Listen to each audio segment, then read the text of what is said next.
வணக்கம் நண்பா. Premiere Pro updated வெர்ஷனில் ஒரு நியூ ப்ராஜெக்டை எப்படி கிரியேட் பண்ணுறது, நமக்கு தேவையான மீடியா ஃபைல்ஸை எப்படி இம்போர்ட் பண்ணிக்கிறது, இம்போர்ட் பண்ண மீடியா ஃபைல்ஸை நம்ம எடிட்டிங் பண்ணுறதுக்கு ஏற்ற மாதிரி ஃப்ரேம் எப்படி செட் பண்ணுறது, அட் லாஸ்ட்டு நானாவதா வீடியோவை இம்போர்ட் பண்ணும்போது என்ன மாதிரி செட்டிங்ஸ்லாம் கொடுத்தா நீங்கள் அப்லோட் பண்ணுறதுக்கு பெட்டராக இருக்கும் அப்படின்ற ஒரு 4 பேசிக்கான விஷயத்தை தான் நான் இப்போ எனக்கு இந்த வீடியோவை பார்க்க போகிறோம். பட் நம்ம சேனலில் அடுத்தடுத்து அப்டேட் ஆகக்கூடிய பார்ட் 2 பார்ட் 3 வீடியோஸில் இந்த ப்ரீமியர் ப்ரோ சாஃப்ட்வேரில் இருக்கக்கூடிய டூல்ஸை பயன்படுத்தி எப்படி சிம்பிளாக எடிட் பண்ணுறது அப்படின்ற விஷயத்தையுமே உங்களுக்கு சூப்பராக சொல்லி தர போகிறேன். ஸோ இப்போவே சப்ஸ்கிரைப் பண்ணி நம்ம சேனலை ஃபாலோ பண்ணி வச்சுக்கோங்க. இதுக்கு நம்ம இந்த வீடியோக்குள்ளே போயிடலாம் வாங்க. So first of all premiere pro சாஃப்ட்வேரை உங்கள் லேப்டாப்லேயோ சிஸ்டம்லையோ டவுன்லோட் பண்ணிவிட்டு ஓப்பன் பண்ணி பார்க்கும்போது முதல் பேசிக்கான விஷயமா ஒரு நியூ ப்ராஜெக்ட்டுக்கு தேவையான விண்டோவை ஓப்பன் பண்ணணும். இப்போ நான் இந்த வீடியோவில் காமிக்கக்கூடிய மாதிரி வரக்கூடிய ஆப்ஷனில் நியூ ப்ராஜெக்ட் அப்படின்றது இருக்கும், கீழே ஓப்பன் ப்ராஜெக்ட்னு இருக்கும். மேபி நீங்கள் ப்ரீமியர் ப்ரோ சாஃப்ட்வேரை பயன்படுத்தி ஏதாவது ப்ராஜெக்டை முன்னாடியே பண்ணியிருந்தீங்க அப்படின்னா இந்த ஓப்பன் ப்ராஜெக்டை கிளிக் பண்ணிவிட்டு அது மூலியமாக ஃபைல்ஸை இம்போர்ட் பண்ணி நீங்கள் எடிட் பண்ணுறதுக்குமே ஆப்ஷன் கொடுக்குறாங்க. இல்லைனா நீங்கள் நியூ ப்ராஜெக்ட் அப்படின்றது தான் கிளிக் பண்ண வேண்டியதாக இருக்கும். ஸோ ஓப்பன் ப்ராஜெக்டை கிளிக் பண்ணால் ஆட்டோமேட்டிக்காக அந்த ஃபைல்ஸ் இம்போர்ட் ஆகும். அல்லது இப்போ நான் வீடியோவில் காட்டுற மாதிரி வரக்கூடிய விண்டோவில் நியூ ப்ராஜெக்ட் அப்படின்றதையே கிளிக் பண்ணலாம். அண்ட் இதுக்கு முன்னாடி இந்த ப்ரீமியர் ப்ரோ சாஃப்ட்வேரில் ஏதாவது ப்ராஜெக்ட் பண்ணியிருந்தாலுமே அதை ஓப்பன் ப்ராஜெக்ட்னு கொடுக்காம டேரெக்டாக கிளிக் பண்ணுறதுக்கு ரைட் சைடில் ஆப்ஷன் கொடுக்குறாங்க. அதாவது அந்த ப்ராஜெக்ட் நேம் என்னது, லாஸ்ட் எப்போ ஓப்பன் பண்ணீங்க, அந்த ப்ராஜெக்டுடைய சைஸ் என்னது அப்படின்றத செக் பண்ணிக்கிட்டு அந்த ப்ராஜெக்டை எடிட் பண்ணணும்னாலுமே அதை கிளிக் பண்ணி எடிட் பண்ணுற மாதிரி ஆப்ஷன் கொடுக்குறாங்க. அடுத்ததான் நீங்கள் ஓகேன்னு கொடுத்ததுக்கப்புறமா நியூ ப்ராஜெக்ட் இப்போ க்ரியேட் ஆகிடுச்சு. அந்த ப்ராஜெக்ட்டுக்கு நேம் கொடுத்து ஒரு எடிட்டிங் விண்டோவை எப்படி ஓப்பன் பண்ணுறது அப்படின்றது ரெண்டாவது பேசிக்கான விஷயம். மேலே நேமில் உங்கள் ப்ராஜெக்ட் நேம் கொடுத்துருங்க, கீழே எங்கே போய் சேவ் ஆகுது அப்படின்ற விஷயம் போட்டிருப்பாங்க. அண்ட் ரெண்டரிங் ஆப்ஷனில் ஓப்பன் சிஎல்ன்றதை கொடுத்துருப்பாங்க. ஆக்சுவலாக CUDA இருந்துச்சுன்னா ரெண்டரிங் ஃபாஸ்ட்டாகவே ஆகும். பட் நமக்கு ஓப்பன் சிஎல் தான் இருக்குது அப்படின்றதுனால இந்த ப்ரீமியர் ப்ரோவுக்கு பொறுத்தளவுக்கு ரெண்டரிங் ஓப்பன் சிஎல் கொடுத்துக்கிறேன். அண்ட் வீடியோவில் டைம் கோட் அப்படின்றது கொடுக்கலாம், ஆடியோவில் ஆடியோ சாம்பிள் அப்படின்றது கொடுங்க, டிஸ்பிளே ஃபார்மேட். அண்ட் கேப்சர்லையுமே டிவி அப்படின்றது கிளாரிட்டி கொஞ்சம் எக்ஸ்போர்ட் பண்ணும்போது கம்மியாகும்.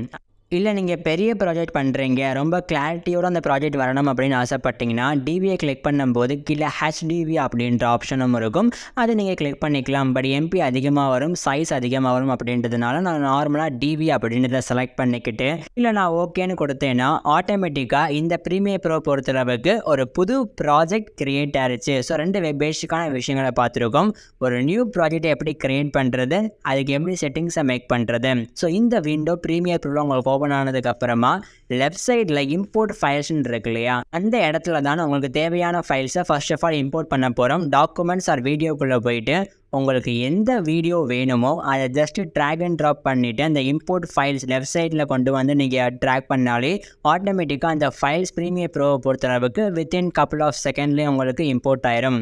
வந்ததுக்கப்புறமா நீங்கள் எடிட் பண்ணக்கூடிய விண்டோ ரைட் சைடில் தான் அப்படின்றதுனால நீங்கள் லெஃப்ட் சைடில் இம்போர்ட் பண்ண ஃபைல்ஸை ஜஸ்ட்டு ட்ராக் பண்ணி ரைட் சைடில் உள்ள பாக்ஸை ட்ராப் பண்ணிங்கனால் ஆட்டோமேட்டிக்காக உங்களுக்கு எடிட்டிங் விண்டோ மாதிரி ஓப்பன் ஆகும். ஸோ மேலே தெரியக்கூடிய பாக்ஸில் உங்கள் வீடியோ எப்படி எடிட் ஆகுது அப்படின்ற ஃப்ரேமை பார்த்துக்கலாம். கீழே உங்களுக்கு ஆடியோ அண்ட் வீடியோ ஸ்ப்ளிட் ஆகிட்டு வந்துடும். இந்த மாதிரி ஒரு வீடியோ நீங்கள் இம்போர்ட் பண்ணிவிட்டு எடிட்டிங் விண்டோவில் வச்சதுக்கப்புறமா தான் லெஃப்ட் சைட் டாப் கார்னரில் எஃபெக்ட் எப்படிலாம் ஆட் பண்ண முடியும், எஃபெக்ட்டுக்கு தேவையான ஆப்ஷன் எல்லாமே அவங்க ஷோ பண்ணி காட்டுவாங்க.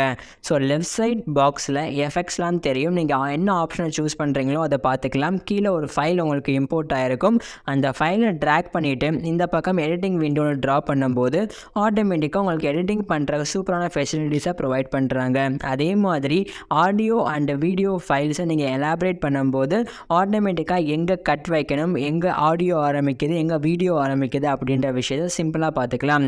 ஸோ இந்த மாதிரி நார்மலாக ஒரு வீடியோவை எடிட் பண்ணி முடிச்சதுக்கப்புறமா உங்களுடைய விண்டோலையே ஃபைல்ஸை போய் பார்த்தீங்கன்னா எக்ஸ்போர்ட் அப்படின்ற ஆப்ஷன் இருக்கும். ஸோ எக்ஸ்போர்ட் பண்ணும்போது நார்மலாக நீங்கள் யூடியூப் வீடியோவை அப்லோட் பண்ண போகிறீங்கன்னா என்னென்ன மாதிரியான செட்டிங்ஸை மேக் பண்ணி வைக்கணும் அப்படின்றத இப்போ நான் உங்களுக்கு ரொம்பவே சிம்பிளாக சொல்கிறேன். ஸோ எக்ஸ்போர்ட் மீடியான்னு கொடுத்ததுக்கப்புறமா உங்களுக்கு ஃபார்மேட் H264 அப்படின்றதை வைங்க, அதுவே மோஸ்ட்லி பெட்டராக இருக்கும் யூடியூப் வீடியோஸ்க்கு. ஸோ அடுத்த ப்ரீசெட் செட்டிங்ஸில் இந்த வீடியோவை பொறுத்தளவுக்கு நீங்கள் எதில் அப்லோட் பண்ண போகிறீங்க, எந்த குவாலிட்டியில் வேணும் அப்படின்றதையுமே இதிலே செலக்ட் பண்ணிக்கலாம். 4Kவா 2Kவா அல்லது ஃபுல் ஹெச்டியில் வேணுமா அப்படின்றத செலக்ட் பண்ணி முடிச்சதுக்கப்புறமா கீழே உங்களுக்கு வரக்கூடிய அவுட்புட் நேம், ஃபைல் நேமை வந்து நீங்கள் இதுலேயுமே எடிட் பண்ணி சேஞ்ச் பண்ணிக்கலாம். உங்களுக்கு ஆட்டோமேட்டிக்காக டாக்குமெண்ட்டில் சேவ் ஆயிரும். ஸோ உங்களுக்கு தேவைப்படக்கூடிய நேமை நீங்கள் கிளிக் பண்ணி வச்சு சேவ் பண்ணி வச்சுக்கிட்டிங்கன்னா ரெண்டர் பண்ணும்போது ஃபஸ்ட்டு 3 ஆப்ஷன் முடிஞ்சிருச்சு. அதாவது என்ன ஃபார்மேட்டில் கொடுக்குறோம், என்ன ப்ரெசெட்டில் கொடுக்குறோம், அதுக்கப்புறமா என்ன ஃபைல் நேம் கொடுக்குறோம் அப்படின்றத செக் பண்ணி பார்த்துக்கிட்டு கீழே ஜஸ்ட்டு ஸ்க்ரோல் பண்ணி பார்த்தீங்கன்னா பிட் ரேட் அப்படின்றது இருக்கும். ஸோ ரெண்டரிங் பண்ணும்போது பிட் ரேட்டை பொறுத்தளவுக்கு பிட் ரேட்டு கம்மி பண்ணிங்கனால் உங்களுக்கு சைஸ் கம்மியாகும் வீடியோவுக்கு. அதே இது பிட் ரேட் அதிகமாக ப்ரிசெட்டும் நீங்கள் செட் பண்ண ஃபுல் ஹெச்டியில் இல்லாமல் கஷ்டமாக மாறதுக்கு வாய்ப்புகள் இருக்குது. அதுவே கீழே ஃபைல் சைஸுமே அதிகமாகும் பிட் ரேட்டை பொறுத்து. அதனால் பிட் ரேட் உங்களுக்கு எவ்வளோ வேணும் அப்படின்றத செலக்ட் பண்ணிக்கிட்டு கீழே ஓகேன்னு கொடுத்து இப்போ எக்ஸ்போர்ட் பண்ணிங்கனால் ஆட்டோமேட்டிக்காக இந்த வீடியோவை பொறுத்தளவுக்கு எவ்வளோ நேரம் எக்ஸ்போர்ட் ஆகும் ப்ரீமியர் ப்ரோவில் அப்படின்ற விண்டோ மூலியமாக அதை காட்டிகிட்டே உங்களுக்கு அது எக்ஸ்போர்ட் ஆக ஆரம்பிக்கும். அதுக்கப்புறமா உங்கள் ஃபைல் பாத்தில் சேவ் ஆகும்போது நீங்கள் அதை நார்மலாக எடுத்து பயன்படுத்திக்கலாம். ஸோ இந்த பேசிக்கான 4 விஷயத்தை இந்த வீடியோவில் சொல்லியிருக்கேன்னா கண்டிப்பாக அடுத்தடுத்த வீடியோவில் ப்ரீமியர் ப்ரோவை பொறுத்தளவுக்கு என்னென்ன டூல்ஸ் எடிட்டிங்க்கு யூஸ் பண்ணலாம், எப்படி ஈஸி எடிட் பண்ணலாம் அப்படின்ற விஷயத்தையுமே கண்டிப்பாக சொல்கிறேன். வேறு ஏதாவது டவுட் இருந்தாலும்